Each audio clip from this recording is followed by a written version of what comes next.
Walmart, as a corporation, their revenue is bigger than the revenue of Canada. All right. So they think about that. That the amount of purchasing power that they have in order to shift goods and energy and affect people's livelihoods around the planet is immense. Welcome to the Knowledge Archives podcast. We're a group of students on a mission to learn from as many different disciplines of knowledge as possible. I'm your host, Madhav Malhotra, and today I'm lucky to be joined by Dr. Ben Goldstein, an assistant professor of Bioresource engineering at McGill University in Canada. Dr. Goldstein researches the production of bioresources, which is a fancy word for things like agricultural products, biofuels, timber, etc. And specifically, he analyzes the sustainability of this production at the level of individual companies, tracking things like the beef production at Costco and where their cattle actually comes from.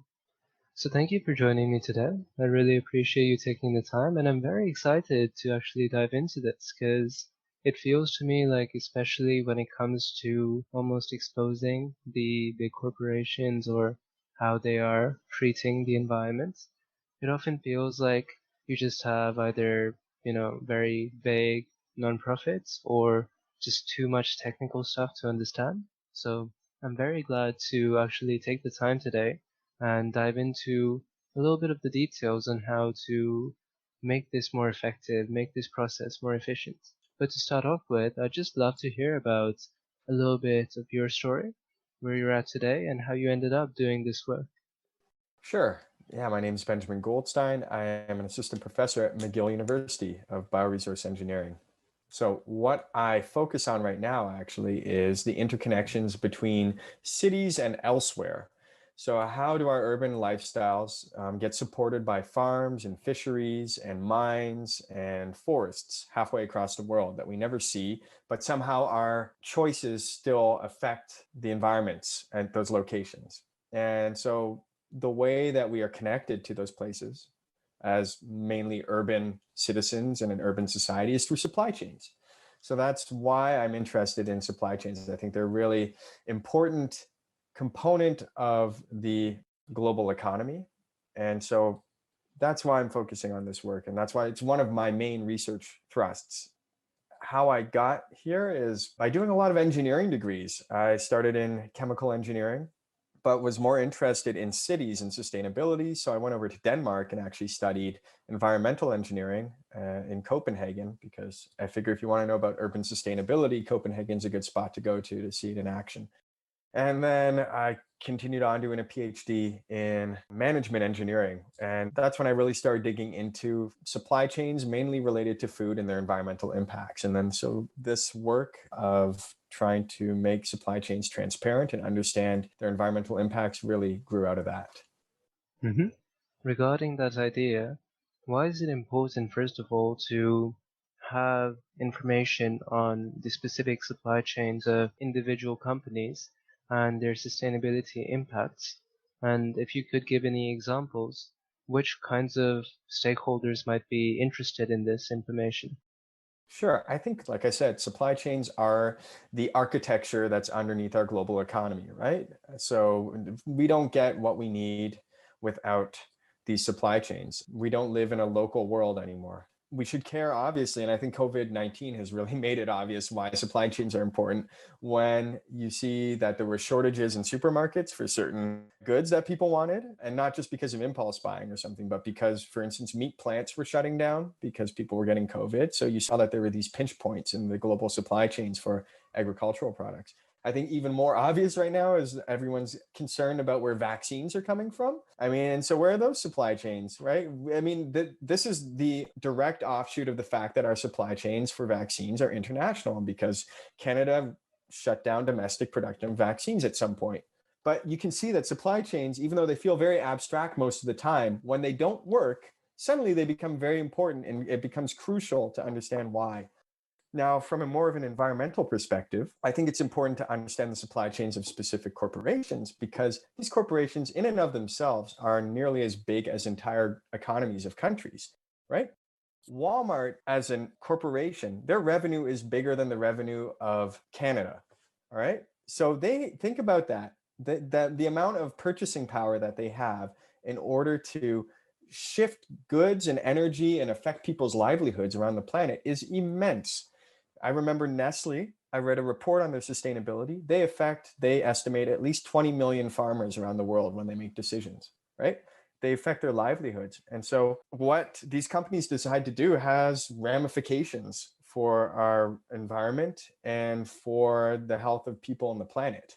Just another example is Coca-Cola. They are the world's largest purchaser of coffee, sugar, the third largest purchaser of aluminum, I think, the fourth largest purchaser of glass. When Coca-Cola says we want to have sustainable coffee or sustainable sugar, that can have an immense impact, not just on their supply chains, but on the supply chains of their competitors who might be looking at Coca-Cola and say, hey, if they're doing that, maybe we should do that. Pepsi might suddenly say, hey, okay, if we want to be sustainable, quote unquote, like Coca-Cola, then we also should do the same thing. And then it has sort of a lifting effect across the entire industry. That's in the positive sense, okay? In the negative sense, if these companies don't really care and want to keep exploiting the planet, then I think it's important to know which ones are the worst offenders in that regard so that we can shine a light on that and at least maybe compel them to start changing their behavior. Hmm. So now, when we take a look at that, I know in a few of your recent research papers, you were just talking about how in academia, it feels like there's a gap in here. It feels like, for the most part, the researchers haven't gotten around to now looking at these specific companies. So could you give a brief overview of the current types of ways that researchers try to answer these questions, and then what about this approach is not working? Sure. We did a very large literature review, looking at about 11,000 papers. I'm not going to say that I read them all, but I skimmed the ones that seemed relevant and then really read the ones that were relevant. And out of those 11,000 papers that were related to supply chains, only 27, I think, of those papers, the academic papers, were looking at specific corporations. I guess that's a little bit of a simplification. There were ones that were about specific corporations, but they weren't really doing investigative work to uncover the supply chains of specific corporations. They were using pre-existing data. We only found 27 articles where they actually did the digging themselves to reconnect the supply chains of corporations. And fewer of those were actually sort of critical of the way these corporations were operating in the world. And I think that a reason for this is because academics are typically conservative in a sense. They don't want to rock the boat too much. I mean, I know I'm typecasting. There's a lot of really critical academics that are very much into trying to push for radical change, radical scholars, but most of them are really about like, okay, looking at case studies and trying to look at it with a very scientific and with a very unbiased perspective. And so they don't really want to go in and pick on particular corporations and say that they're doing good or bad. And moreover, when those corporations might have funding interests in their research and or the departments or schools they work at, then that's also sort of a sensitive topic that a lot of researchers don't want to, get into or have to interact with. So there is a gap there. Why aren't people studying this? And then when we did look at how people were studying corporations, a lot of them were really just doing very, very bespoke case studies where they would interview a few people at a corporation, interview a few people on the ground. And so that limited sort of the scalability of the work. I mean, interviewing 60 people is going to that's a pretty big research project. That'll take you a year or 2 years to really do that. Find the contacts, have those interviews, go through the results, and really contextualize everything. There was another methodology or some other methods that are really coming out that are extremely data heavy and data driven. And they work fantastically when you have the data at hand. I think a lot of people might be familiar with something called TRACE, TRASE, which is a really good project out of the Stockholm Environmental Institute. It's really phenomenal stuff. And they're really like, they know how to track soy from Brazil to all types of different countries and through the corporations that export it. It's fantastic, but if you don't have the exact data that they're looking for, then you can't do it. So it's sort of limited once again in scalability.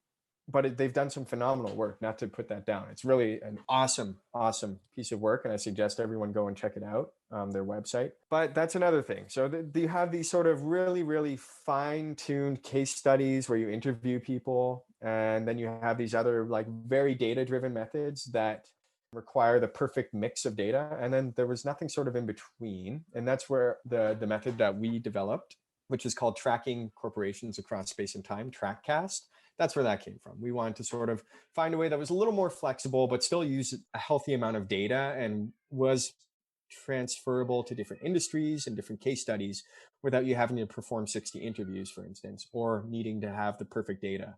So that's what we're trying to fill. We also found that a lot of the work, like the very technical stuff, was lacking any sort of theoretical backing, or at least wasn't very deep in sort of trying to understand what are the processes that drive their findings. It was just like a brain dump of findings, like, oh, hey, here's where the soy is coming from. These are the regions that have deforestation. These are the companies that may or may not be involved with it. But it wasn't really linking that into political economic theory, which might be the reasons why Brazil has liberalized its agricultural production in the first place. So I mean, we're looking at the effects and not necessarily the causes. So that's why we also wanted to bring in some theory from social science. hmm One thing that would really help in terms of contextualizing what TrackCast really does is if you could talk about a few of the types of data that go in and the types of conclusions that you're hoping to get from this methodology. Sure, sure. I can bring up a few different cases and applications, and it's still only a year and a bit old, so we're still really trying to ramp it up, and hopefully other people will pick up on the method. And thank you for your podcast, because that's one way to get out the message. But we have a really interesting case study related to beef production in California. California is one of the biggest beef producing states in the United States, and it's all concentrated in a place called the Central Valley, where you have these huge concentrated or confined animal feedlots. So these are CAFOs, is what they're called in industry. It's these these livestock factories, essentially, where they have 100,000 cows, squeezed into tight living quarters and pens, where there's an immense amounts of manure and urine created, and also where there's tons of dust created. There's a local environmental issue related to the concentration of animals in this region called the Central Valley, because when you have all this manure and when you have all this dust, it actually leads to drops in air quality and increases in particulate matter. And so we knew that there was a problem there, but we didn't know who was buying cattle from this region. So we used TrackCast actually to cobble together all types of different data sources to show that the cattle from the Central Valley were actually supplying some really big meat processing plants. In particular, we found one that was sending their meat to Costco, sending their meat to In-N-Out Burger, sending their meat to all types of large retailers on the West Coast of the United States. And we were able to show that these big retailers are sourcing their beef from these livestock operations in the Central Valley, and that these operations, in and around these operations, you had higher particulate matter quality, or higher particulate matter, sorry, so lower air quality. And that the people who lived in and around these animal operations were more likely to be Hispanic, more likely to be low income, more likely to be visible minorities, more likely to be immigrants. So you can see there's a clear environmental justice issue here, where the consumption of the beef, which is going to these Costco's and all these retailers in Los Angeles and all the other urban areas throughout California, and even across the United States, but we focused on California, that these people are getting a product that has immense environmental impacts that are borne by people of marginalized communities, essentially, and that there's Costco who's reaping profits off of it, as well as the people who are operating these farms. So that's one example of something we found and uncovered using TrackCast. We're also in the midst of another project looking at Guatemala and palm oil. Palm oil has gotten a very bad rap over the past few years, obviously because of the deforestation in Sumatra, other parts of Indonesia, and in Malaysia. In 2015, Indonesia was, I think, the third largest greenhouse gas emitting country on the planet, maybe the fifth. And it's because they were burning their forests and peatlands to plant palm oil. And palm oil is in every thing. I mean, it's in thousands of products. You go buy toothpaste, it has palm oil. You buy shampoo, it has palm oil. You buy some sort of fried food, an instant pizza, it has palm oil. Yeah. So this is a product that has seeped into thousands of global supply chains. And because there's been such a clampdown on palm oil expansion in Indonesia and Malaysia, at least the situation seems to be stabilizing. They're not cutting down forests en masse like they were before. These different supply chains or different transnationals are looking for the next palm oil frontier where they can get cheap palm oil from. And palm oil use is only expanding more and more. It's not like it's stabilized. We need more and more of it for the global economy. I mean, do we need more and more of it? I would question that, but the global economy is asking more for more of it.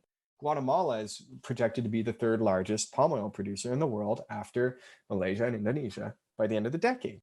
Guatemala also has the largest stands of unimpacted tropical forests in Central America. And it's an extreme biodiversity hotspot. Lots of interesting species and necessary species that live there and call it home.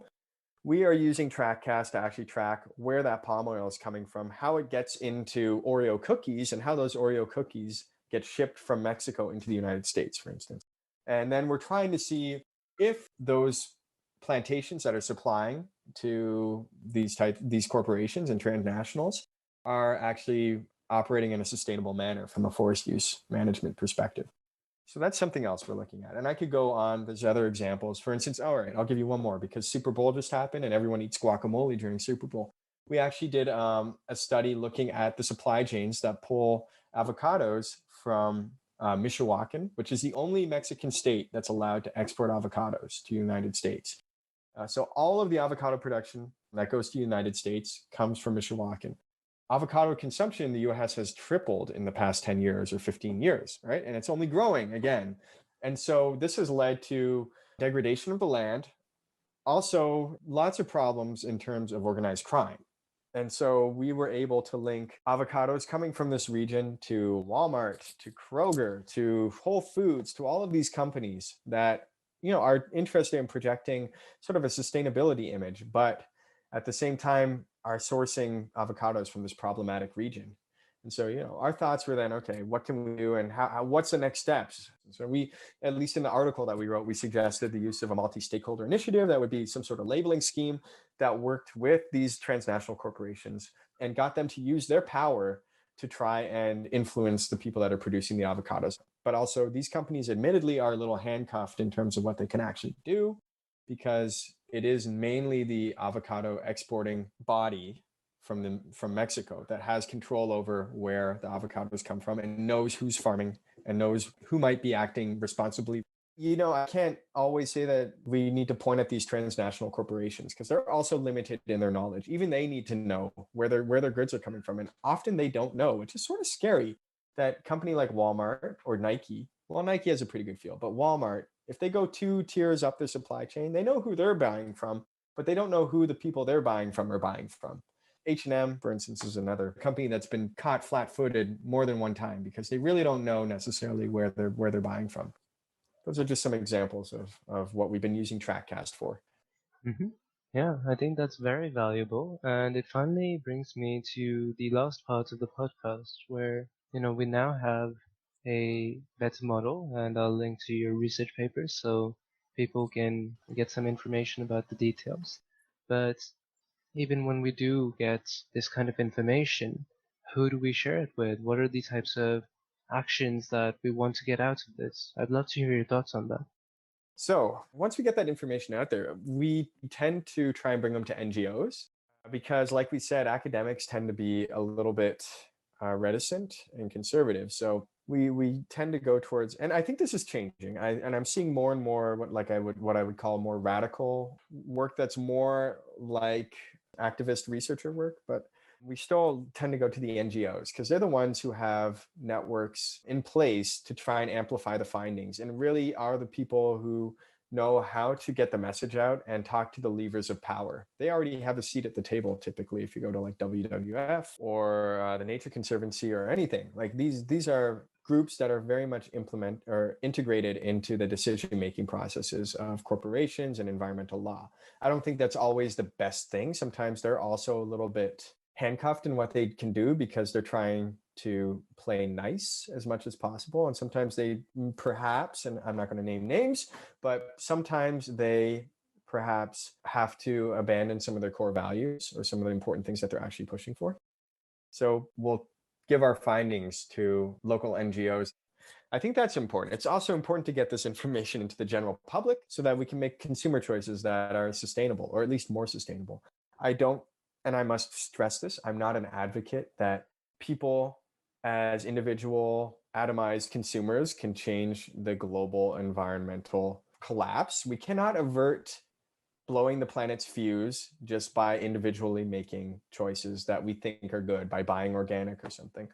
I buy organic because I think it's good for myself personally, but I don't think that by buying organic, for instance, everybody, or the few people that are concerned in it, is going to stop us from cutting down the rainforest or something related to cattle expansion.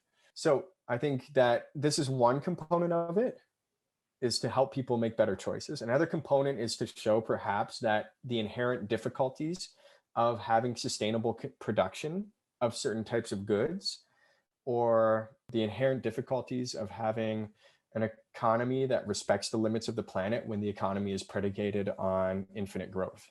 So I think that this is maybe I do some of this work to hopefully uncover some uncomfortable truths and make people think that perhaps we need some systemic change and not just individuals, trying to shop better. And then I think when we talk about deforestation in Guatemala, there are the people that are impacted on the ground, indigenous populations, for instance, and also just peasants, quote unquote. And I don't mean that in a pejorative manner, just people that have been historically marginalized in the agricultural system. These people need a voice. I don't want to tell them how to save their lifestyle or their way of life or to make their livelihoods better. But I do want to show when they're being treated unfairly and when there's a global economic system that's kneeling down on them. And so I think that this is one way to give them power to show how things in their area, and how environmental change in their specific town is linked to transnational corporations that really have an inordinate say in the way our world is run these days. And perhaps they can use that to lobby for their rights. Yeah, for sure. And then last question. So you have all of these different ideas to work towards. If someone out there is listening who could give you the help that you need to actually make an impact based on this approach, what are the types of things you're looking for? What are the types of people that you would like to have advice from? I would love to work with transnational corporations. They're the ones with most of the data, to be honest. So if they can come on board and wanted to really dig deep into their supply chains, I think that would be fantastic. And so if we can work together to try and make that function in a way that's friendlier for the planet and for people, then I'm happy to take their advice and work with them. I'd also think it would be great to have policymakers on board.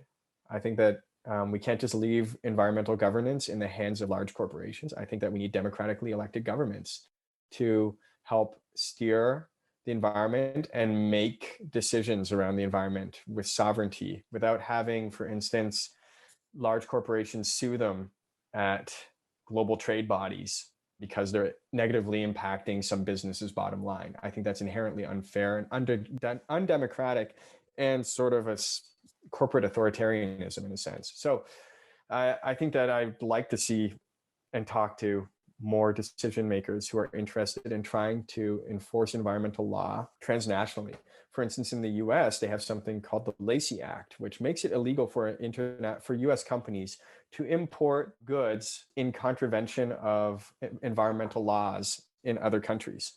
So it's a really powerful act if it were enforced. If you were to say, hey, these trees that IKEA used to produce furniture that's coming into the United States, well, actually, these came from protected forests somewhere. This is illegal under the Lacey Act. And so you have an illegally enforceable mechanism now to stop that from happening. Find that company.